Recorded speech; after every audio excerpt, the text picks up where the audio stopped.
On today's episode, optimizing strength and conditioning into your week with Trang Nguyen.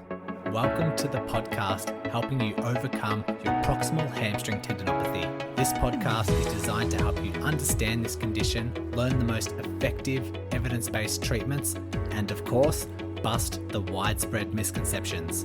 My name is Brodie Sharpe. I'm an online physiotherapist, recreational athlete, creator of the Run Smarter series, and a chronic proximal hamstring tendinopathy battler. Whether you are an athlete or not, this podcast will educate and empower you in taking the right steps to overcome this horrible condition. So let's give you the right knowledge along with practical takeaways in today's lesson.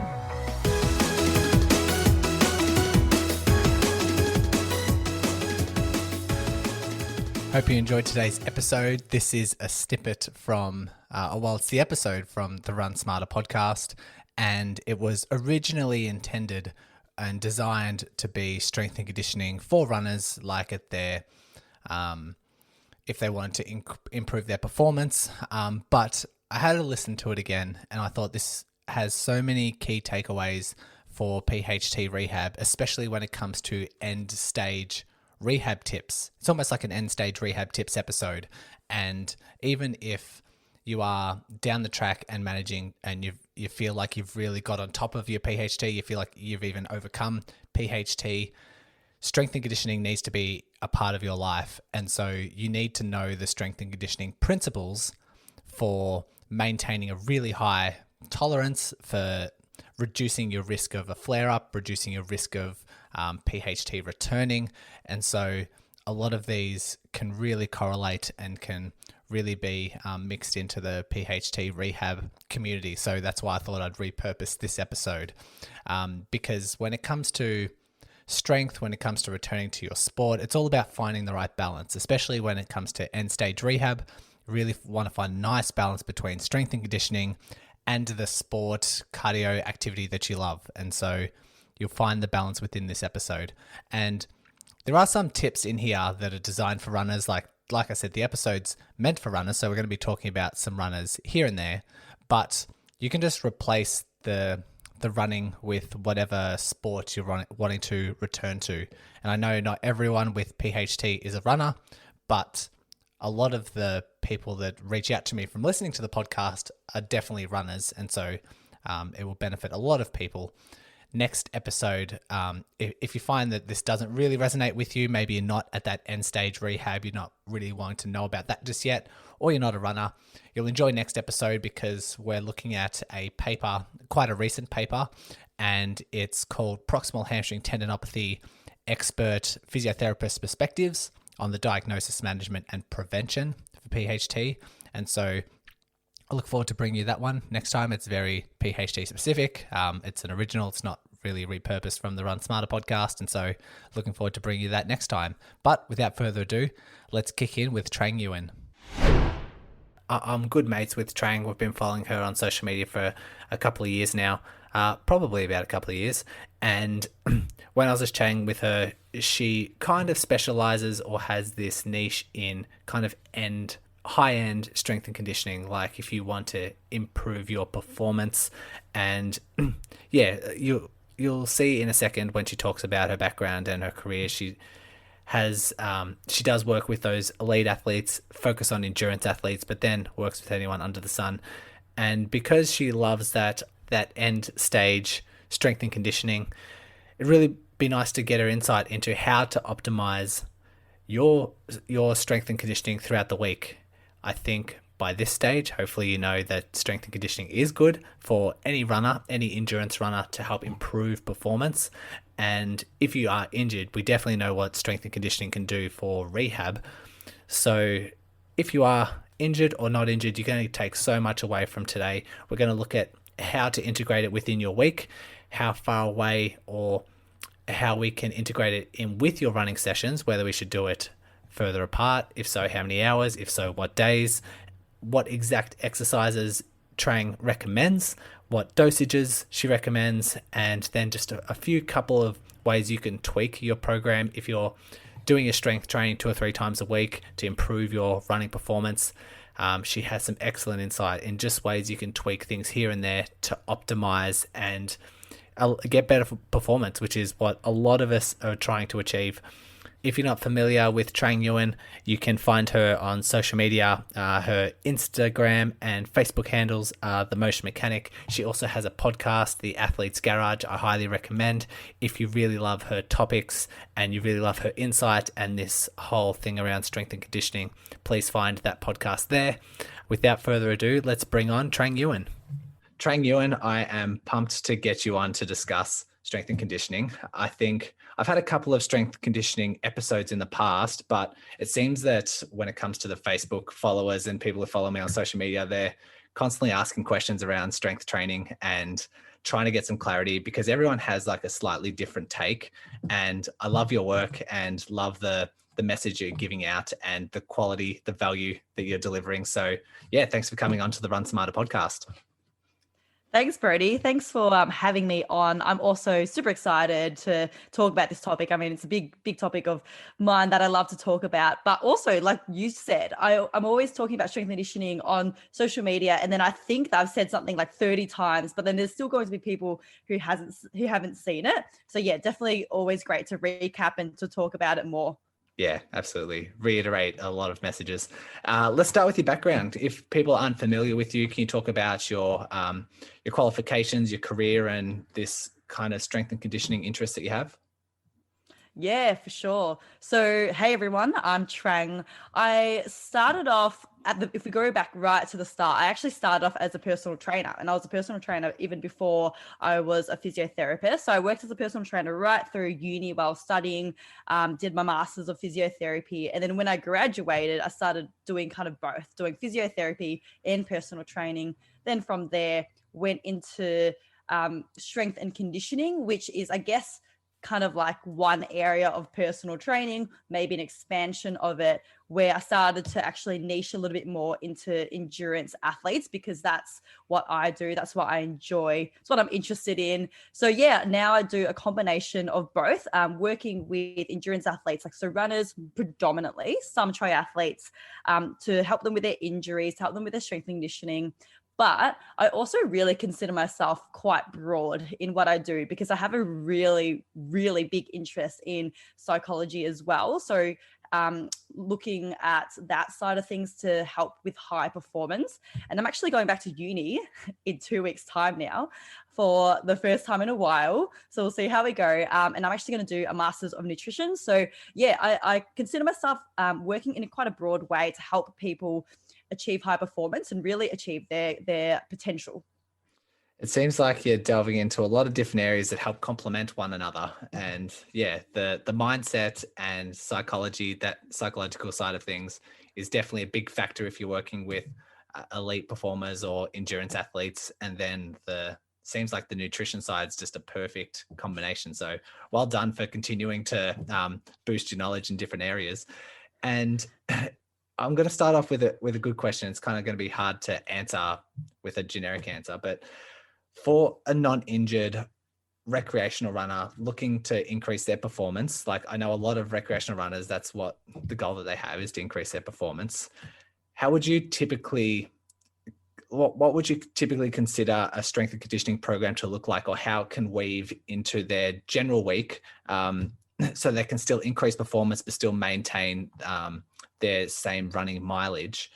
I know the question is going to be, it depends for a lot of people and their goals and stuff, but just typically what would you might expect to have as that strength and conditioning weaves into their week? Yeah. So this is probably good to start by framing that strength and conditioning, it's a great part of a runner's program. And I think as time goes on over the years, runners are starting to become more aware that strength and conditioning is an important part of an overall training program. And strength and conditioning is there to complement the running. So it's there as an adjunct to the endurance training to help runners achieve all the different attributes that will help them thrive and perform even better as a runner. It's there to kind of work on all the missing links or all of the areas that endurance might miss out on to really fill in those gaps and really develop a runner as a whole.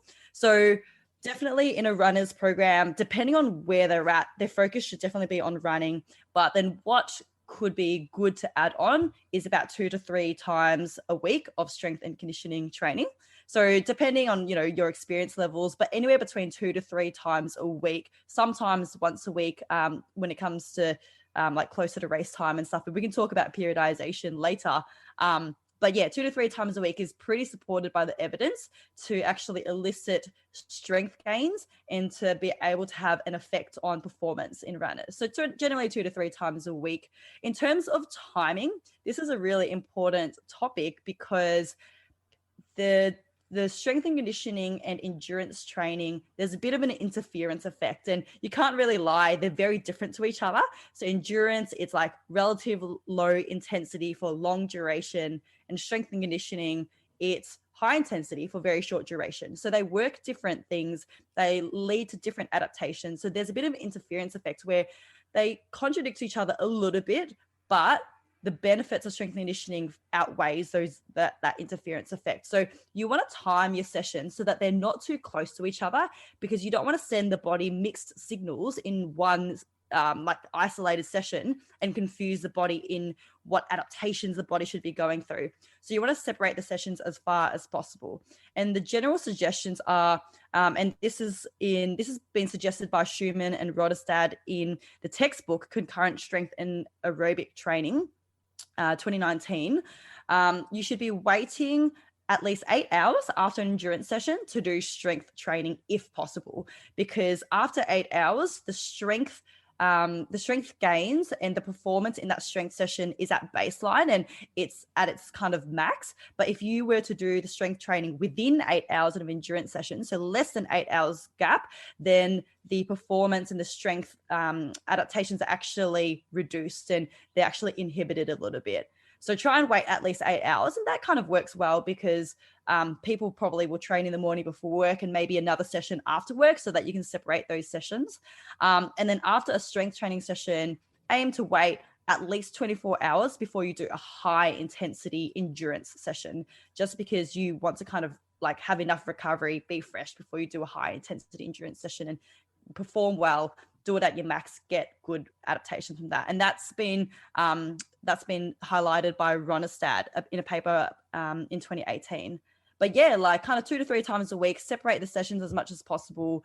And definitely if you're new to strength training, I'd really recommend just starting light and focusing on technique, because strength and conditioning, it's meant to be an adjunct to endurance. And if you go too heavy and you pull up with too much soreness, then that's only going to impede on your endurance sessions. So start light and try not to get too much sore so that you can actually continue to have consistency in your program. Okay. And I love this because I'm going to have the topic of this show being optimizing strength and conditioning into your week. And that's a perfect example of how you can optimize it. If you have the availability and you have the time to separate those and have that 8 hours away from your endurance training, then you're going to reap the full benefits because you're not going to have that interference effect and the body isn't going to be confused of where the adaptations can take place. And then we're splitting off those sessions throughout the week 2 or 3 times and still implementing that with the running. If someone doesn't have that time availability where they can split off and do split off that 8 hours, I guess if they had a non-running day, they could replace the strength and conditioning in there, and that obviously diminishes that interference effect. But if someone is time poor and they've got a family and they've got a full-time job and they can't separate those 2 or 3 strength sessions a week, if you do it within that 8 hours, are you still getting the benefits of strength and conditioning, but just not to the same effect? Yeah. Like you'll still be able to get some sort of progress, especially if you're new to strength and conditioning. Like you'll probably touch a weight and you already start to, you'll get adaptations. It just might not be as much as if you had separated even more. But yeah, depending on your training program, like marathon runners are running most days of the week, if not every day of the week, sometimes twice a day, right? So then there's just not that much space in the week anymore to separate the sessions and have the luxury of doing strength training on its own. So then, yeah, you can kind of pair it up and then have it within that 8 hour window, maybe pair it up with an easy endurance session so that, you know, you're not super duper fatigued. Like if you were to do a speed track session and then do strength and conditioning within 8 hours, and yeah, you'll find that your performance will be diminished significantly. So try and like match it up so that you can kind of still have energy to focus on the strength and conditioning. And if it's an easy recovery run, then it's kind of like, yeah, you'll be able to still fit that in that 8 hours. Perfect example, and a really good answer, because I think trying to get a lot of recreational runners to do strength training is a bit of a barrier, because sometimes they don't like doing strength training. And if you were to say that they need to be 8 hours away to get full benefit, they might just have oh no, I can't do that, I don't have the time. Then they're not going to do it in the first place. And I think just encouraging them to get started, and everyone has their easy running days. So that's a perfect example. Most people should have their recovery days.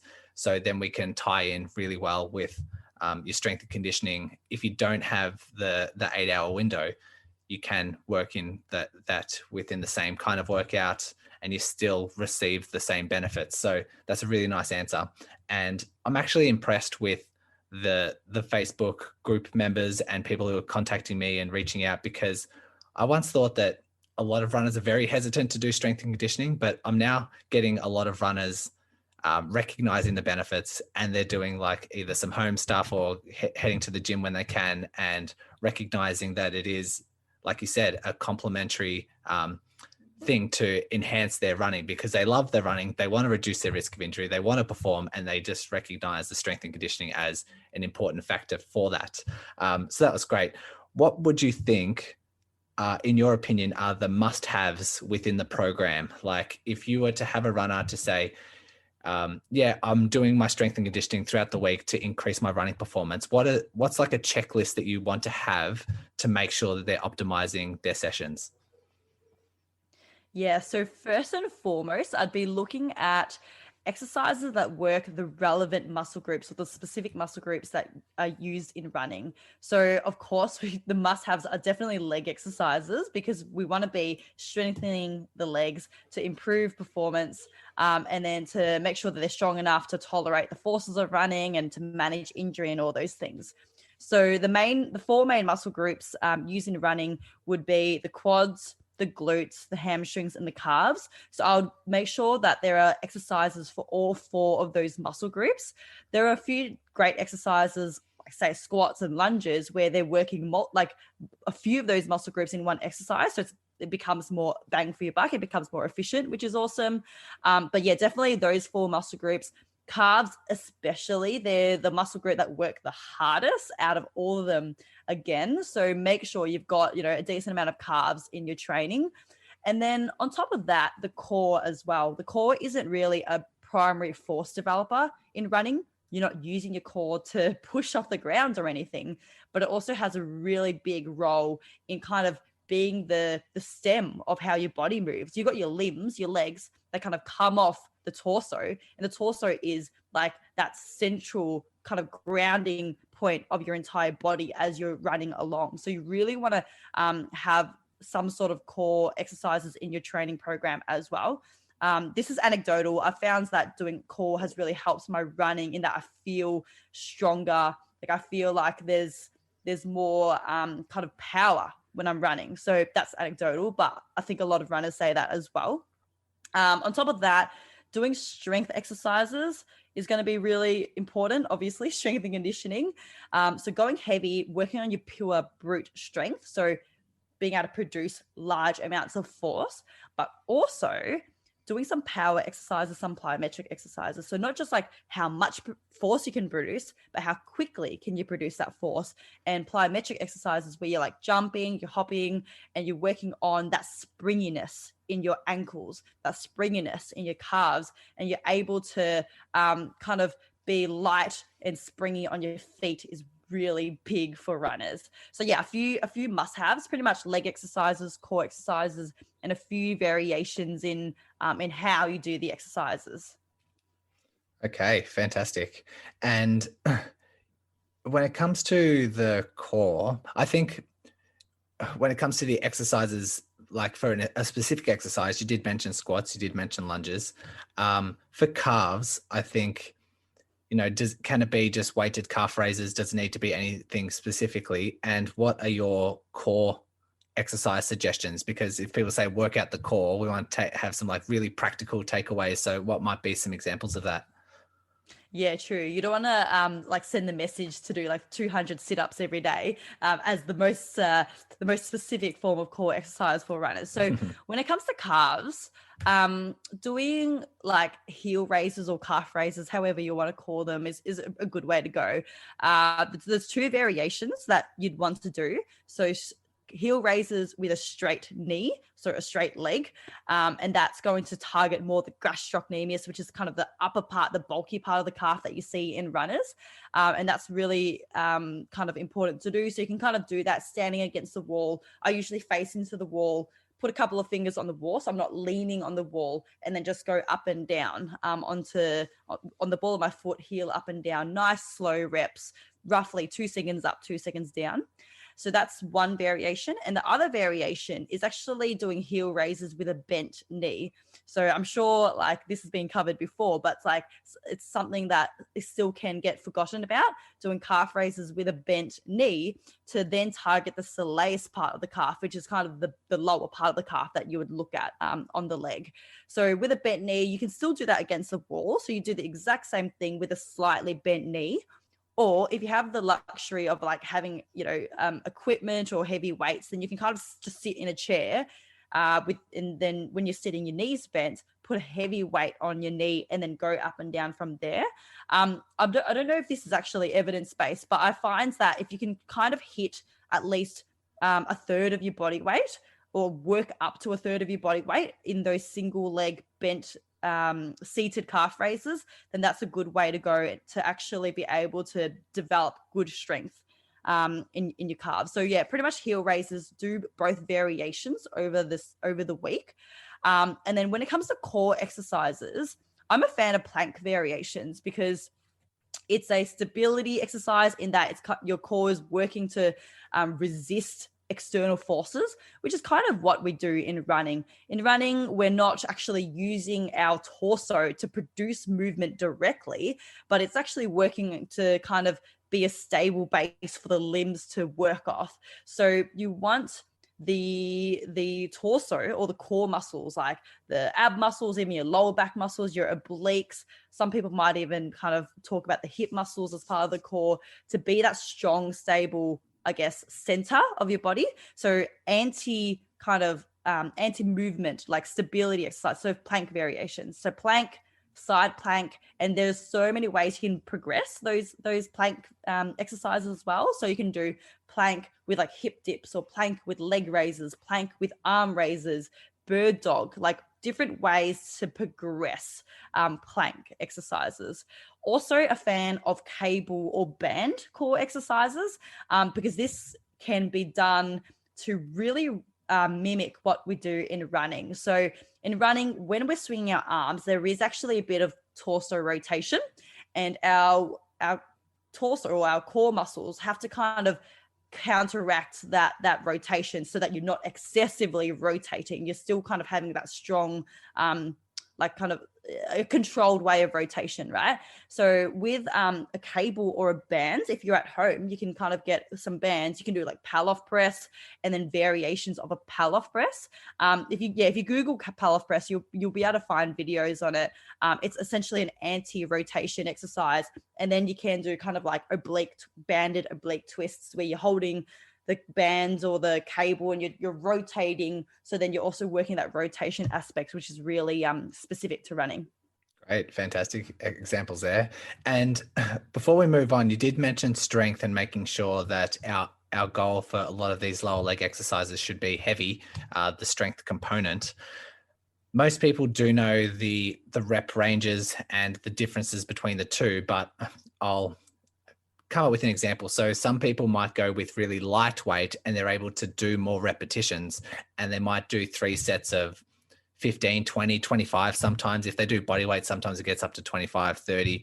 And that's what we call like a high rep range. But if we work our way to the other side of the scale and really increase the weight, we can have a lower rep range where you can do say 10, 11, 12 reps, and then you're really struggling through 13, 14, and then can get even heavier, and you can really struggle through 6, 7, 8 reps, and that could be um, a totally different focus.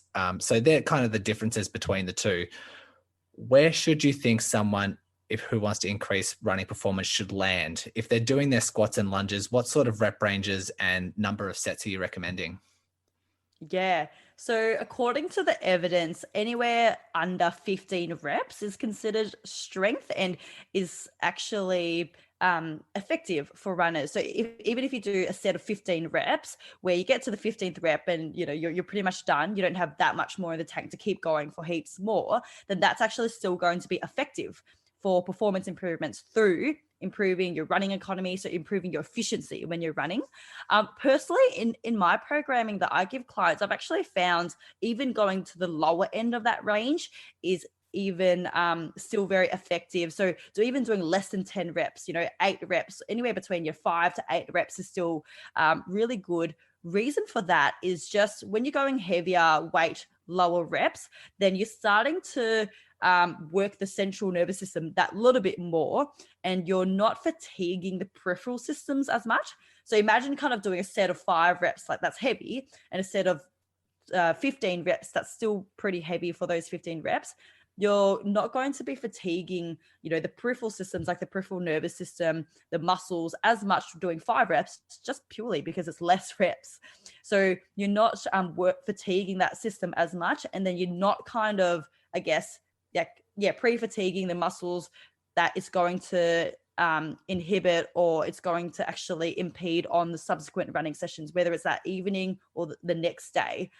So I find that doing high weight, lower reps, even low in that range, is good to avoid that interference effect and still get really good strength gains that way.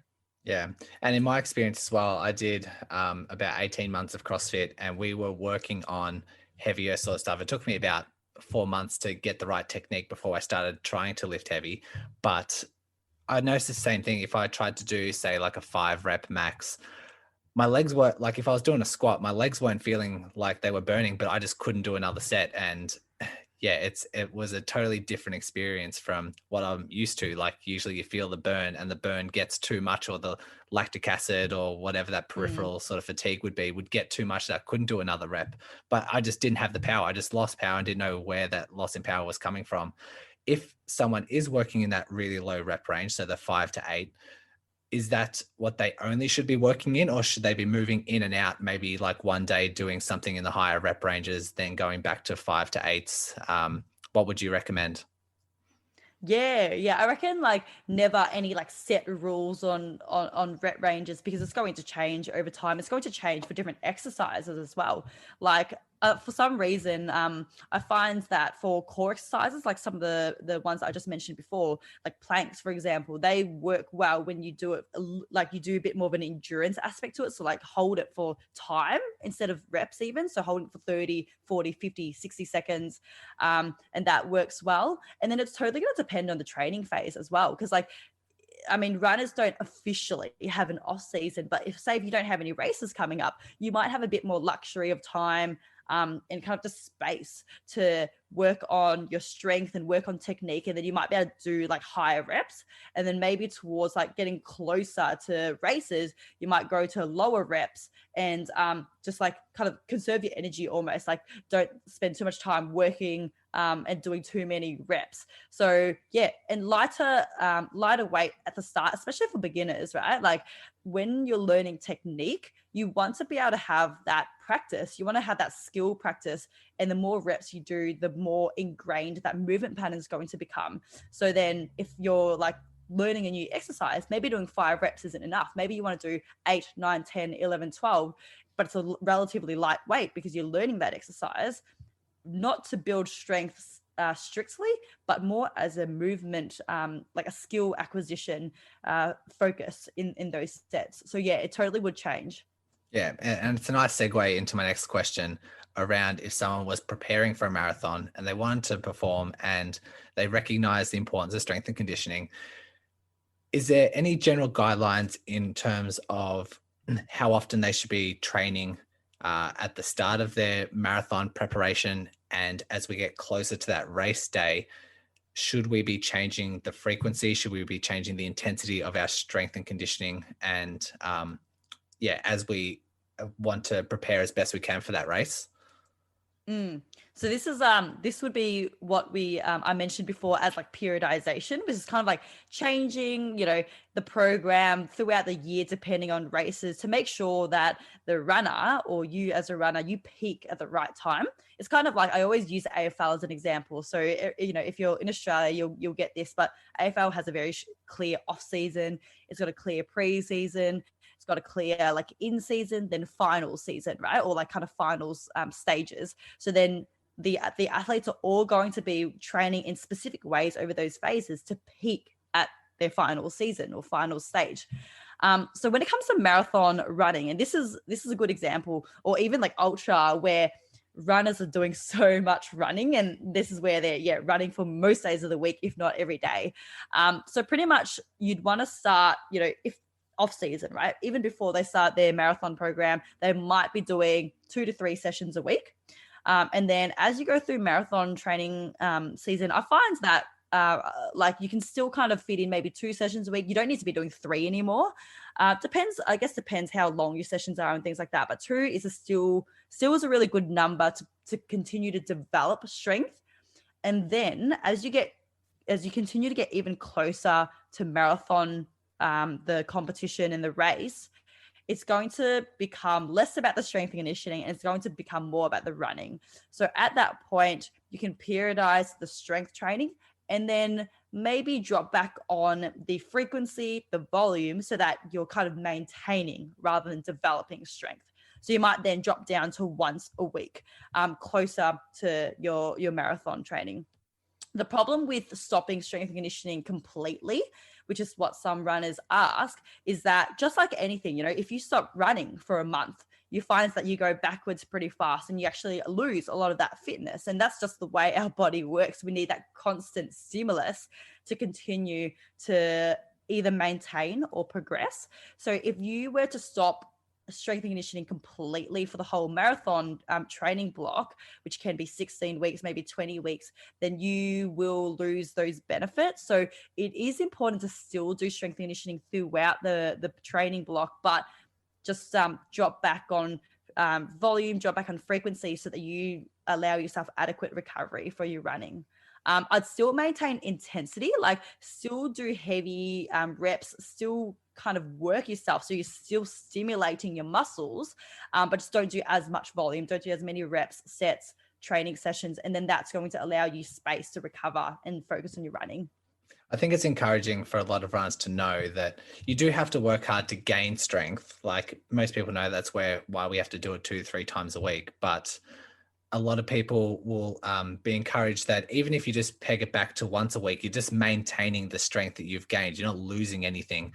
And that might be, encouraging enough for people just to be consistent and keep up with that once a week, because, it works. You work hard to build up your level of fitness. You work hard to build the levels of strength and running fitness, and anything to lose that fitness, you want to try and hold on to that hard work that you've put in. So once a week is very good.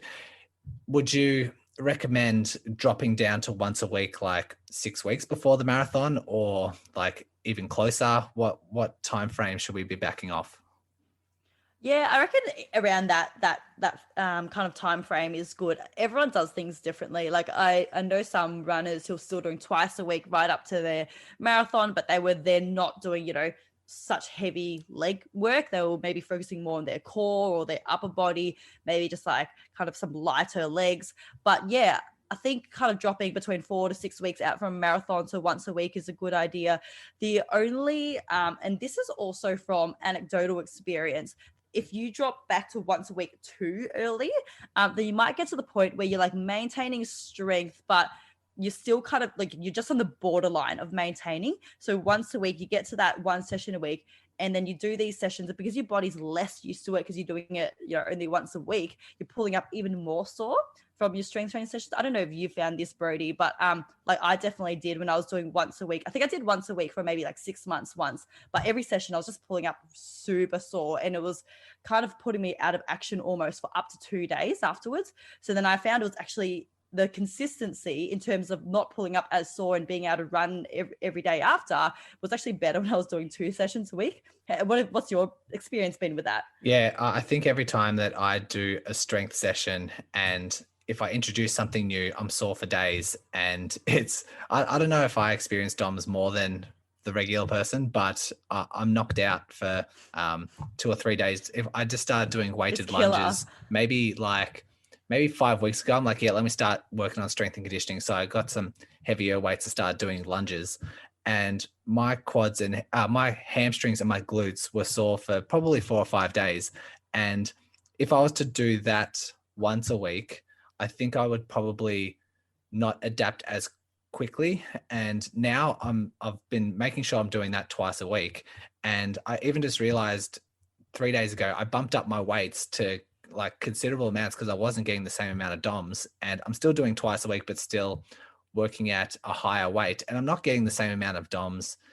So I guess I'm adapting quicker, and which is the perfect realization when it comes to optimizing strength and conditioning, the topic of this podcast. But trying to optimize, you're just adapting quicker and you're getting stronger quicker, so that when it comes to that top part of the, I guess, when you're preparing for the race and you're looking at that top performance, when you back off, you've got a bigger buffer and you're kind of stronger, and you've adapted more to that strength and performance. So I guess that's, yeah, in my experience as well, it makes a total sense that you would try and build up that frequency. And then if you back off to once a session and you back off to that once a session with a massive buffer and you're just a lot stronger, you're not going to decline, you're not going to decondition at the same rate. It makes a ton of sense. And I want to challenge you with a question.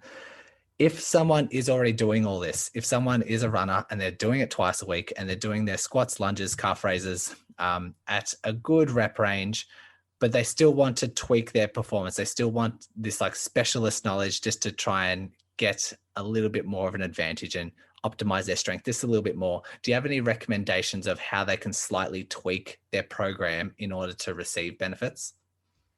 Yeah, this is actually a fun question almost, because in terms of strength and conditioning, you know, the foundations are important, right? Like doing the foundational strength, you know, doing foundation exercises, working on your base. But then the fun comes in when someone's already doing that for a while, and then you can start to get creative with the program a little bit more and start to progress in some more, you know, fun ways. You don't have to get to the point, by the way, it's probably worth pointing out, you don't have to get to the point where you're like, you know, squatting on a Swiss ball while juggling some balls and balancing like a weight on your head or anything like that. Like you don't need to get that fancy, because then that becomes no longer, you know, that specific and effective for what all you're those trying to Instagram achieve. videos and all those TikTok videos of like, do I need to get to that stage? Yeah, here we are saying you don't have to. But I think the first one is one I already mentioned, and I know you've spoken about this in previous episodes as well, is if you're already doing strength training, just make sure you're doing some power exercises and some plyometric exercises as well. Because if you're missing one of those three, then that's a very, I guess, obvious, or it's a very good way to start to progress or tweak your training program more. So just like to summarize real quick, power exercises is doing the concentric phase, like doing the contraction phase fast rather than slow. So with a squat, for example, you go down, you come up. On the way up is when you're contracting your muscles, right? That's when you're working. On the way down, you're still working, but you're assisted by gravity. So it's going up. That's generally the harder phase. So for strength, you might do relatively heavy weight. You go down and up at a consistent speed. For power, you'll just drop the weight a little bit so that you go down, and then on the way up, you explode up as fast as you can. Now you're working on your rate of force development, how fast you can produce that force. And then plyometrics is kind of that stretch shortening cycle that I mentioned before, like working on the springiness. So doing jumping, doing hopping continuously. Think of skip rope, where you're kind of just like springing like just on the ground, like kind of just like skip, and continuing to spring up and down and working on the stiffness of your muscles and tendons. So making sure that you're doing all three of those. Some other areas are kind of varying up your tempo, so slowing it down, increasing the speed, or even adding an isometric pause in the rep. So like think of a squat where you go down, and instead of just going down and straight back up, you might hold at the bottom for 2 seconds. Now that's an isometric pause, and that increases time under tension. It forces you to brace kind of your core muscles even harder, because you're at that bottom, that kind of the dark spot at the bottom for even longer. So that's a really good way to challenge the body more. You can even reduce the stability of the exercise. So imagine doing a squat on the ground versus doing a squat on like a surface that's a little bit unstable, right? Suddenly your ankles have to work harder, because all those ankle muscles have to overcome kind of an unstable ground. Like, and by unstable ground, I'm thinking of maybe like a Bosu ball, or like even think about standing on a trampoline, right? The ground's moving underneath you. So then your ankle muscles have to suddenly work harder. Therefore, your leg muscles have to work a little bit harder. Therefore, your core muscles have to suddenly start working a lot harder. And there's a lot of different ways you can reduce stability. You can go from double leg to single leg. So instead of doing a double leg squat where you've got 2 feet on the ground, you go do a single leg squat where now you've only got 1 leg on the ground. And we know that standing on 1 leg is less stable. It's harder to balance than 2 legs. And then that's also going to be more specific to running, because in running, we're always only on 1 leg at a time. You can even change weight positioning, and that's going to reduce stability. So think about doing a squat with the weight on your chest. The weight is close to your body. That's cool. It's stable in a way, or as stable as it gets, because the weight is as close as it can get to your center of mass. But imagine holding the weight out in front of you with your arms completely outstretched, or the weight above your head now. And then now you've got your arms involved and your core has to work even harder. I always use the example of shopping bags. Like think about the last time you went to the grocery shops, you had 2 heavy shopping bags. You're going to hold them right by your sides because it's closer to your center of mass. It feels lighter when it's closer to you. No one's walking around, and I guess this is a podcast, so you might not be able to see me, but no one's walking around at the shops with their weight, like with their shopping bags, with their arms outstretched, to the side, with their shoulders at 90 degrees, because it's gonna feel heavier. The core has to work harder. So yeah, putting the weight further away from your center of mass is a good one. And I might add one more. If anyone's on the ball already doing all those things, something else is just change the type of weight that you're using. So a dumbbell, for example, is a certain type of weight where on the way down, you're assisted by gravity. On the way up, you've got to it's got to overcome gravity. And then it's kind of like a relatively constant resistance. But if you use like bands and you do the exact same exercise, but you use bands instead, then on the way up, so think about kind of a band, when it stretches, the more it stretches, the harder it is to continue to stretch it. So then the resistance is going to change through the range of motion, which is going to challenge you in different ranges of motion, which is a good way to train your body to be strong in different ranges of motion, right? So think of a bicep curl. I think this might be easier to envision. Bicep curl with a dumbbell, probably the bottom half is the hardest. So when you go from the bottom to halfway with a dumbbell is the hardest, and the top half is a little bit easier, just because like the lever arm starts to get shorter as your forearm kind of curls up. But with a band, the bottom half is going to be easier because the band isn't even stretched that much yet. And then as you continue to curl up to the top, it's the top half that's going to be more challenging. So then you're just kind of like filling in those gaps once again, like you're filling in the areas that you might not have been working with a standard dumbbell, and then now you're working strength in different ranges of motion. So a few different tips there. Yeah, tons. And I want to unpack a couple of them because that just the reiteration can be really impactful for the listener. So I think tempo is something that people don't consider when it comes to if they're doing squats, lunges, that kind of thing. Deadlifts would be another good one. But when it comes to adapting muscles and tendons for producing force and just the tendon adaptation, I think that slow eccentric phase that you're talking about, followed by a fast concentric phase, has been shown, like when you talk about that rate of development, shown to adapt the tendons and the muscles a lot quicker. So perfect for runners who have to constantly have that force production. So it might just be as simple as slowing down that eccentric phase. If we're thinking of a deadlift, when the bar's still at the hips, when you're going down in the deadlift phase, slowing that down a little bit more, maybe by a couple of seconds, but then on the up phase, trying to make sure that there's a little bit quicker and there's a little bit more power involved in that. And that might involve reducing the weights to start with and then working on a bit of power to see that the body can adapt. Because if you do that same amount of weight that you usually deadlift and you try and do it a bit quicker, that is an enormous ton of load that you're probably not used to. So just be careful with it. So that's just a really nice little tweak that someone can do. It's just changing their down phase and their up phase. And then you also mentioned the single leg stuff. And I always recommend someone incorporate some kind of single leg work so that they can isolate or identify if there's any differences from right to left. And I think if people do a lot of double leg stuff, if they do a lot of double leg, say squats, they can get away with a few like weak links or any like missing, a few like a weak knee or a stiff ankle or something. They get away with it, but there's nowhere to hide once you go into single leg or once you go into barefoot single leg, and like there's really nowhere to hide.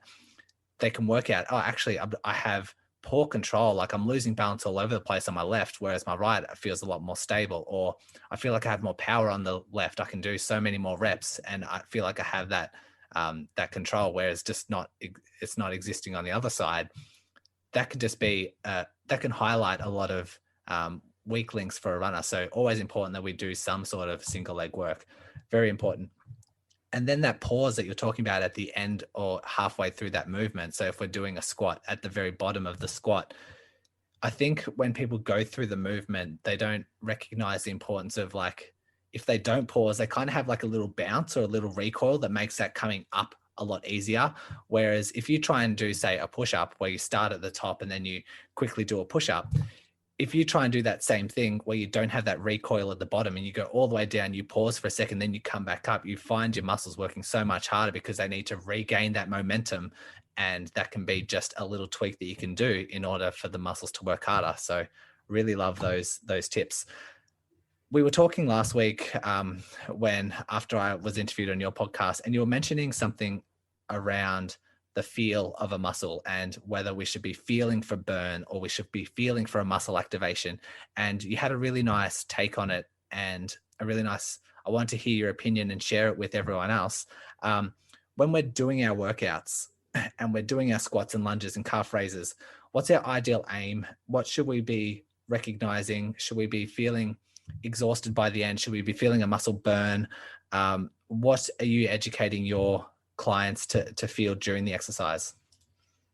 Yeah, this is probably a good one to talk about because this is going to be real practical to remember for runners doing their strength training.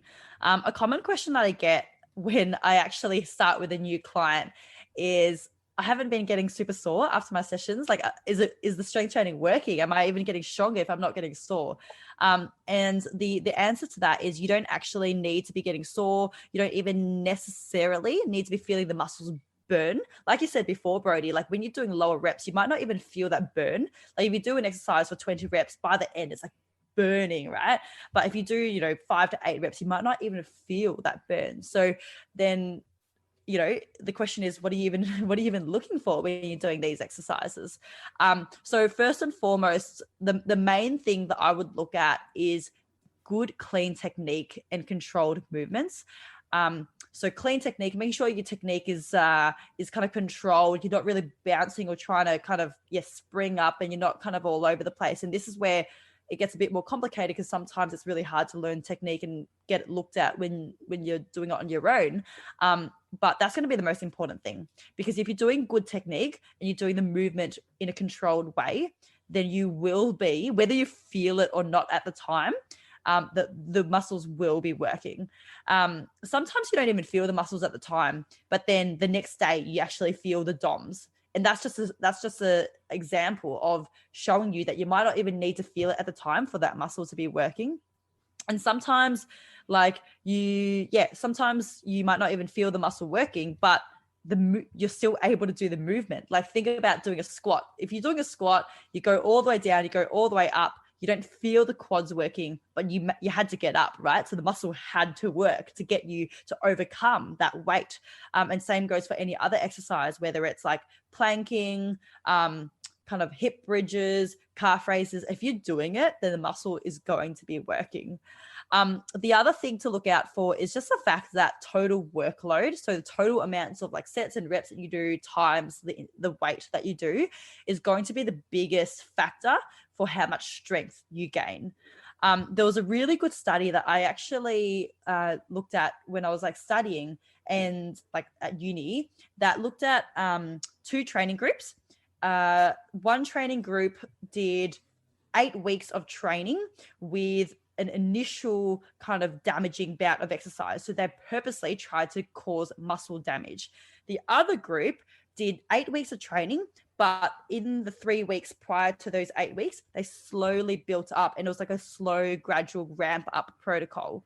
So over the 8 weeks, both training groups did the exact same amount and total workload of training, but one did damaging exercise and the other one did non-damaging exercise. And by damaging, I mean muscle damage. So in terms of like the structure, there would be damage to like the extracellular matrix. There'll be damage to the muscle fibers. There'll be leakage of inflammatory like proteins and cells like into the blood. And then they feel that burn, they feel the muscle soreness. So that's what I guess we'd term as muscle damaging type exercise. And that usually comes from doing high reps, like going to failure, like really smashing yourself, right? But at the end of the 8 weeks, like surprisingly almost, both groups achieved the exact same amount of strength, and both groups achieved the exact same amount of muscle hypertrophy, so muscle growth in size. So that just shows that what was previously believed to be the mechanism for strength, like muscle damage, getting sore, like burning muscles, is not actually the mechanism for muscle strength, because both groups achieved the exact same results, but one group did it more slowly without getting super sore, and the other one got really sore. So really good example. If anyone's interested, the paper's called Flan, not called Flan, it's by Flan et al. It's from 2011. I can't remember the exact name of it. We can put it in the show notes if you guys are interested. Something about, no pain, no gain. I remember that was in the title. But you don't have to necessarily be super sore. You don't have to feel the muscles burn. You don't have to smash yourself and go to failure. But you can still definitely get strong. And Awesome. Like we were saying before, because you guys are runners and running is your focus, and you want to have enough energy left over for running, you should try to actually not be getting super sore after your strength sessions. Good point. Very good point. We did mention plyometric exercises, and I just want to have a quick answer, maybe 2 or 3 examples of your favorite plyometric exercises. Yeah. Okay, cool. Pogo jumps / pogo hops. So it's kind of like skip rope, like just like constantly jumping. I think that's a really good starting point because it's relatively it's not really maximal. It's like kind of a relatively safe one to start with. And then I also like depth jumps or depth hops. So that's where you start on a step or you start on a box and you jump down. And then when you hit the ground, you bounce straight back up again. So then you do an initial jump and then there's a rebound jump as well. And the main thing you're looking for is how much time you actually spend on the ground. You want to spend as minimal time on the ground as possible. And then on the rebound jump, you want to get as high as possible. So 2 different things that you're looking at. I reckon those two are 2 classic ones that I give. And there's variations to each of those as well, because you can start to vary the height. You can start to even use weights. You can start to add kind of multi-directional plyometrics. Like you can start to jump or hop forwards, jump or hop sideways. And there's so many different variations of those. So those are the 2 main ones that I'd use. Great. And I think even if people are doing this at home, I think like a skipping rope is nice just to have that constant recoil and, in that skipping action, which is working the calves, which we have already illustrated is very important as well. From a listener, Steve, he asks, if you can't get to the gym at the moment, and you wanted to start some strength and conditioning at home, in your opinion, what is the most efficient, minimalist starter kit that someone can have at home where they can reap the benefits of strength and conditioning without having to buy a whole bunch of equipment? What would be your advice? What would be your opinion as just like a minimalist starter kit? This is a real relevant question. I don't know if Steve, was it? Yep. I don't know if Steve's in Melbourne, but this is so relevant because over the last 6 months, gyms have been closed due to the pandemic that we're in. Gyms are opening again soon, which is very exciting. But yeah, we've all had to really deal with not having the abundance of equipment that a gym would provide. So for beginners and most runners, you can, if you're training from home, like you can actually make do with not even that much equipment, because look around the home and you'll find that you have different things that you can play with. I always say a backpack with textbooks inside of it, you can easily build up a decent 10 kilogram, 15, 20 kilogram weight already. I know I've always got heavy 15 kilogram rice bags at home. So there are ways that you can kind of get creative at home. If you do have a bit of if you do have a budget to get some equipment, the first thing I'd suggest is micro bands. So like kind of the small loop bands or resistance bands, like the big loop bands. They are so versatile. They're light, they're portable. You can bring them out to the playgrounds. You can kind of take them on a plane even. They're so great to use, and they're, in terms of financial investment, they're, one of the most easy ones that you can get. If you even have a little bit more of a budget, the next step would probably be, I reckon, adjustable dumbbells. A whole set of dumbbells from not 0 kilograms, that'd be air, but 1 kilogram up to 20 kilograms. That can be like a lot of weight, a lot of space required, a lot of money required. But dumbbells these days, you can actually get adjustable ones where you have one dumbbell, you can actually adjust the weight and change it from anywhere between 4 kilograms up to 20 kilograms. I've got those at home. You just got 2 dumbbells, but they're adjustable. They're a bit cheaper, they're more kind of tight, space efficient, they're not taking up a ton of space. So that would be the next one I'd go for after the bands, but I'd go bands first. They're super good. Yeah. And if the overall goal is for strength, like obviously with the bands, you don't have a lot of weight, but you can get some, like you said, a backpack, books and that sort of things. But bands can be really nice for power as well. They can, if you get a whole bunch of bands, make sure they're strong enough. But if you do say crab walks or like jumps with a band around the knees or ankles and that kind of thing, that integrates a lot of power, which is another component that we need in our strength and conditioning anyway. And yeah, I love, if we're going on the minimalist side of things, just adjustable weights, because once you have some dumbbells, you can use that for so many different things. You can use them for lunges, calf raises, squats. And you've just got them, they tuck away. Regarding space, it's not like gym equipment where you have taking up a lot of space. It could be tucked away really neat and nice. So perfect. Yeah. And we mentioned skipping ropes as well. Yeah, skipping rope's a good one. And I think because we've been in Melbourne with this lockdown, you can get really creative without weight. So I mentioned that before, but some examples are kind of doing like single leg exercise, like single leg squats, single leg hip bridges are pretty challenging without that much weight. Even like Nordic curl, like reverse Nordic curl, like the Copenhagen adductor exercise. I know these, I'm just rambling off names, but if you Google them, then these are they're like relatively advanced exercises that you can do without weight. So yeah, heaps of ways to get creative. Yeah, very nice. We've covered so much. We've looked at like the frequency, intensity, what we should be including within our strength and conditioning, our must-haves. We've looked at like periodization when preparing for a race, examples of the particular exercises. I wanted to challenge your expertise one more time and come up with in your opinion, if a recreational runner wants to optimize their strength and conditioning, perfect for the title of this episode, if there's something we haven't discussed on the podcast just yet, or if you want to reiterate one that we've already discussed, because I know I've covered so much, what are your final 3 tips to help optimize strength and conditioning for a recreational runner?